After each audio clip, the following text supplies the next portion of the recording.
If you aspire to be on boards in the year ahead, it's absolutely crucial that you really start to put your goal setting in place. And I'm doing this with my clients, but even within my own client base, I find that people are relatively vague about A, what they're trying to achieve, and B, how they're going to go about achieving the goals. And of course, if you've had any sort of professional development over the years, you understand that it's really crucial that you do, in fact, have really clear roadmaps so that you can become laser sharp in the activity that you need to do.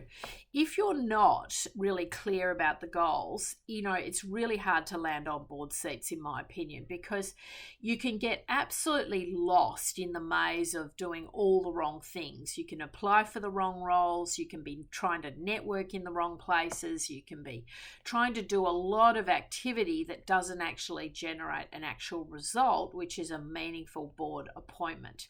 So I think the clarity needs to be sort of there. And so my strong advice would be take this sort of end of year period to get the clarity on how you're going to hit the ground running in February and break it down by quarters, 4 key quarters next year. What is the activity you're going to undertake in each quarter to achieve your goal? Now, when you're defining the roles that you're seeking, again, huge levels of vagueness when I'm talking to clients. Oh, I just want a paid board role. Okay, take it to the next level. So if it was for me personally, I would be saying, I want to secure a human resources technology board that is a high potential company. It's most likely undertaken Series A funding. It's most likely going to have something to do with talent management. And, that's the type of board I would really like to secure in 2025. And then having that real clarity, because I know I could add a lot of value in a boardroom setting like that, I can then work backwards from there and think about, well, what are the networks I need to establish? Which private equity firms do I need to reach out to? Which businesses should I be tracking? Where do I go and get my research for the businesses that fit that criteria? The more specific you can be, the more likely it is you're going to achieve the goal. And this is where I really see people falling apart because they're just too vague and they're trying to do too many things at once.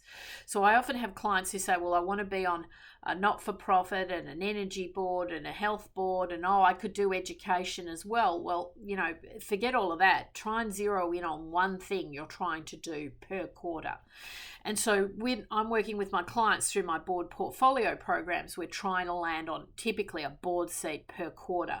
And so by being laser sharp each quarter, what we're trying to achieve, you can really put the strategy in place. Keep in mind, one of the number one rules of the game is that board careers are incremental. So it means the first role leads to the second. And that's probably where a lot of people trip up, is they're going for a role in the market that's just slightly above the pay grade, so to speak. They're going for a role that they're just not super competitive for. And when you think about it in recruitment terms, we're looking for roles where you would be in the top 10%, the top 10 percentile of the candidate pool available. So if you can get that laser sharp, focus on where would you be highly competitive, where would you be in the top 10% of candidates, and then, execute on that for a quarter and secure that role. Then you move to the second quarter and you're trying to secure the role that then makes the most sense from there. So if you can overlay your strategy with that incremental approach, you're going to find you're much more successful.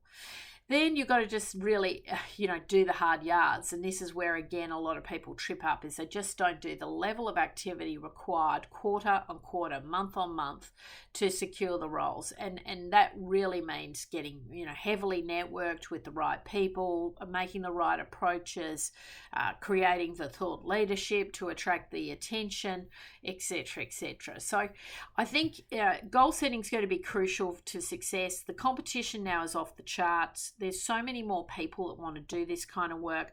The people who are going to be successful in 25 are going to have a very clear plan.